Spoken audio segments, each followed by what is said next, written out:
want to reopen a case the law already closed. A man was hanged for a murder that never happened. That's not a subplot, it's the ending of The Prestige. The twist everyone calls perfect. They drop an innocent man through the gallows, and the man he supposedly murdered is alive. Now here's the charge I'm bringing, and here's what should wreck your next rewatch. The man on the gallows had just tried to save him, clawed at a sealed tank to drag him out of the water before it killed him. His reward for the rescue attempt was the rope. The victim walked out a lord and took his daughter on the way home. Yeah, Angier drowns a copy of himself every night his show runs. You know that. Everybody knows that. That's not my case. The case is that this movie spent 2 hours making us grieve a man who committed dozens of premeditated murders and framed the one person who tried to save him, and we let it.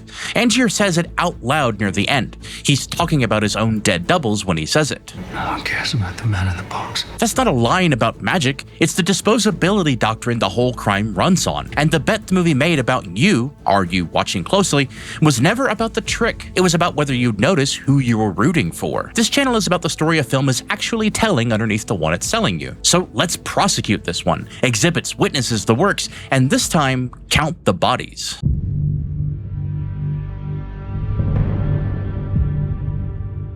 Start with the defendant, because the movie sells you the wrong one. Quick, from memory. Who hangs for the murder in The Prestige? Borden. And the victim he supposedly killed? Angier, drowned in the tank during a performance. Hold both of those in your head because both halves are a lie the film built on purpose. The man who hangs is innocent. The man he killed is the killer. And the film hands you every piece of proof before the credits roll. You just kept your eyes on the man holding the gun. The film even tells you how to catch it. It opens on an old engineer named Cutter laying out the shape of every trick. Every magic trick consists of 3 parts, or acts. The pledge, the ordinary thing, the turn, where it does something impossible, and the prestige, the hardest act, where the vanished thing comes back. Sounds like film school throat clearing, but it isn't. In the shooting script, the action running under that calm little lecture is a man trapped in a water tank below the stage, drowning while the screen fades to black. So the rules of magic are scored to a killing. Same sequence. That's the whole movie in 90 seconds, handed to you before you've even met a single soul. And hold on to that third act, the part where the thing comes back. The Prestige, because Angier's entire trick is a horrifying answer to it. He doesn't bring anything back. He makes a fresh copy appear across the theater and lets the original drown under the stage. The thing that returns to take the applause is a different man wearing the same face. The third act of the trick is the murder. The film told you the rule up front, and the rule is the crime. So let's count. And that's the thing about a good trick. The method sits in plain sight the whole time, and you still miss it. Which is why today's sponsor fits this video a little too well. This video is brought to you by Root from Leader Games. Root looks like a woodland storybook. Then you sit down and find out every player at the table is running a completely different method. One is running a rigid machine of a government that can collapse in a single turn. One is quietly seeding a rebellion under everyone's nose. And one of you is just a raccoon with a sword, playing the whole table at once. And if you want the full Prestige experience, the Underworld expansion adds the Corvid conspiracy. They spend the whole game planting face-down plots across the map. Bombs, snares, traps, and nobody knows which is which. You're allowed to accuse one, but guess wrong and you pay them for the privilege. It is, are you watching closely as a game mechanic? There are years of game here once you're in, Riverfolk, Marauder, and a brand new expansion, Homeland, coming this August. But the base game is a perfect place to start, and it's at the link in the description, so go check it out. And now, back under the stage. Let's count. Here's the machine. Angier goes to Tesla, the inventor, for a device that's supposed to teleport a man across the theater. Everyone, Angier included, assumes that's what it does. But it doesn't. It copies him. The movie tells you flat out, with a field full of hats. Angier tests the machine, finds his top hat in the grass next to another identical hat, and another, and asks the obvious question. Well, which one is mine? They're all your hats, Mr. Angier. So all of them. Every run makes a genuine, complete, living duplicate. Put a man in, you don't get one teleported man, you get 2. Both real, both alive, and both certain that they're the original. The first time it works, the original is standing under the machine when a second, steaming Angier appears across the room. The first one reaches for a gun. He was closer to it and shoots. And the copy begs for his life before the trigger goes. Angier shoots him anyway. A man calmly executing a pleading, fully conscious copy of himself. That's about as clean a statement of premeditation as you'll find. Then his act goes on the road, and the killing goes nightly. Angier steps into the machine on stage, Backstage, a new copy lands up on the balcony to a standing ovation. That's the Prestige, the man who comes back. And the original drops through a trapdoor into a sealed tank below the stage and drowns every single night. Exhibit A is the killer's own confession. He narrates the trick on his deathbed. It took courage to climb into that machine every night. Courage. He's bragging. He frames a nightly drowning as bravery because every show he didn't know which one he'd be. Not knowing if I'd be the man in the box.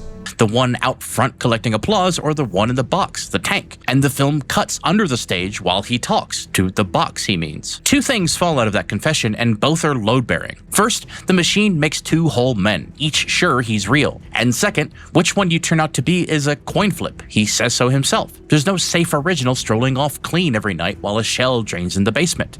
The man stepping into the light might be the one who drowns. He steps in anyway because the other will be there to collect the money. Now, the objection every comment section reaches for, the copy isn't really a separate person, so it isn't really a murder. It's the same guy, it's just the trick. The film shut that door twice. First, his own confession. Two of him every night. One of them dies. There's a conscious man in that tank who is not the man who walks away.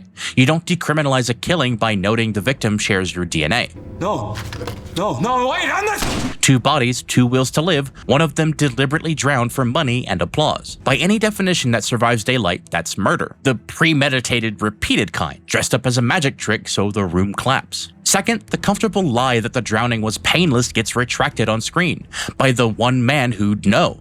Cutter built the tanks. He once told Angier the death would be quick, like going home. And at the very end, to Angier's face, he takes it back. I was lying.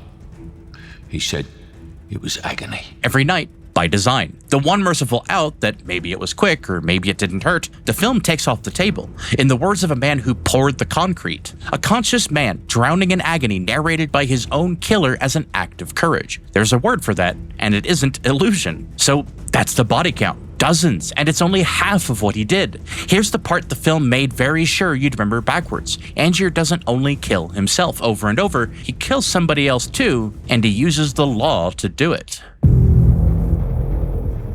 He gets away with it by killing one more copy on the right night in front of the right witness, Borden standing close enough to take the fall. Borden sneaks under Angier's stage to learn the secret. He finds the tank, a locked tank with a drowning man inside, and Borden, the man this whole movie tells you is the killer, does the opposite of kill. He tries to get him out. He's horrified, claws at the sealed lid, fights to force it open, desperate to reach the man before the water finishes the job. Backstage, the panic is loud. Wait the bloody key! Bloody drowning! He's horrified, claws at the sealed lid, fights to force it open, desperate to reach the man before the water finishes the job. But the lock had no key, and the film already showed you why back in the first act, in its own evidence room with a judge standing over a smashed tank. What a way to kill someone. In that room, a magician demonstrates it on screen. An escape tank comes with a trick padlock, built to pop open so the hand inside can free themselves and live. This one was switched for a real lock that can't be opened from the inside. Somebody took the saving part out on purpose. That's the line between tragedy and murder, and the film draws it in the calmest room in the movie. So Borden wasn't able to save the dying man, and he has no idea what he just walked into. What have you done? The court doesn't hear a rescue, it hears a confession. You have been found guilty of the murder of Robert Angier. You will be hanged by the neck until dead. A man sentenced to die for a murder that never happened. Robert Angier is alive. We watch him be alive. And while Borden waits in a cell, a wealthy lord named Caldlow quietly buys up the dead magician's equipment. The machine, the tank, the literal evidence. Lord Caldlow has purchased the bulk of the items. Then Caldlow visits the condemned man and takes off the disguise. Caldlow. Yes, I am. I always have been. The murdered man is alive, ennobled, sitting on the evidence, and he personally bought the proof of his own death so no one can ever examine it. He faked a corpse, sat through a trial, and let the state hang a man for killing him, knowing the whole time he was standing right there. One of those two men turned all of it into a hanging. The rescuer gets the rope, the victim buys the murder weapon, and walks out a lord. He doesn't even pretend it's grief. No, not anymore. And I win. Not I survived or justice, a competition. and the prize was a man's life, and he collected. On his way out the door, he takes Borden's little daughter, too. And look at the precision. Angier didn't let a copy die on some random night. He waited until Borden was underneath the stage, ran the trick, and made sure the man spying on him would be standing over the body when it surfaced. That's a plan picking its moment. I can't tell whether a first-time viewer ever fully clocks this because the film works so hard to keep Angier's face attached to the word victim, but the lines are right there in plain English. The man who hangs is the man who tried to save the man he's accused of killing. So if Borden's the one clawing at tanks to pull people out, what did his magic ever actually kill? That's where the defense lives. Let's open the ledger. The smartest case against everything I've laid out isn't Angier's innocent. Nobody believes that. It's subtler, and it's the reading the internet has mostly settled on. This was never about who's the villain. The Prestige is about obsession destroying both men equally. Mirror images, both lose control, calling one of them the murderer misses the point. It's elegant, it just doesn't survive the film's own bookkeeping. The movie keeps a ledger, and the two columns aren't even close. In Borden's column, how many innocent people does his method deliberately kill? 0. The transported man isn't a copy machine. It's two living twins sharing one life, swapping through a trapdoor cabinet. When the trick demands a sacrifice, the sacrifice is self-inflicted. One brother maims his own hand to match the other, and in the end, one twin hangs. Borden's magic costs Borden's. It never spends a stranger's life. But didn't Borden kill Julia? The film refuses to confirm it. Julia drowns in a knot that might have been tied wrong, and the movie deliberately never resolves which brother tied it. At absolute worst, that's one ambiguous accident the film won't pin on him. And he doesn't hang for Julia, he hangs for the murderer of Robert Angier, a man who's alive. Now in Angier's column, dozens of premeditated drownings of conscious copies of himself, plus a fake death engineered to march an innocent man to the gallows. One ambiguous accident on one side, dozens of deliberate killings and a judicial execution on the other. The film did the math, and the math isn't symmetrical at all. And it shoots down the last excuse itself. Maybe Angier was just grieving. Wife drowned, man's broken. It's not evil, except he tells us that it was never about Julia. I don't care about my wife, I care about his secret. He says it, and then he catches himself, which means it wasn't a slip. It was the truth leaking out before he reined it back in. Grief was the cover story. Now, bring in the witness the defense can't touch. Earlier in the film, Angier sends Olivia to spy on Borden, and she does. But somewhere in there, she starts seeing the men instead of the trick. At a toast, she tells Angier exactly what he's lost the ability to feel. I care about the man in the box. The man in the box. The same 5 words Angier will throw away near the end. She means them. He gives her a little kiss and changes the subject. The film planted a conscience right in front of him, somebody who looks at the disposable man and refuses to call him disposable. And Angier kisses it off and walks right past. The movie isn't neutral about the doctrine. It hands you the rebuttal in the same breath and shows you the killer ignoring it. And the conscience of the film, Cutter, the old engineer who built the rigs, he doesn't aim his disgust at Borden. He aims it at Angier because he works out what his own hands help do. You're letting him hang, and I helped you. The moral center realizes he's been an accessory to a murder dressed up as a magic trick, and he turns. If you don't trust my math, trust the film's last 2 images. They're a verdict. On one side, Borden, the surviving twin, walks free, goes home, and his daughter runs into his arms. The thing the film brings back, its actual prestige, is a father restored to his child. That's what the trick was always rhyming toward. The lucky one comes home. On the other side is Angier, bleeding out on the floor of a cellar, surrounded by row after row of glass tanks, and floating in every single one is another copy of Robert Angier. He dies among his own corpses. Then Cutter spreads the mortar and walls the cellar shut, entombing the killer with the bodies. Equal destruction would not be giving one man his daughter and brick the other one in a wall of his own drowned duplicates. One walks into the light holding his child, the other goes into the dark with everyone he killed. The film isn't shrugging that they both lost, it's closing a moral account, and it closes it against Angier.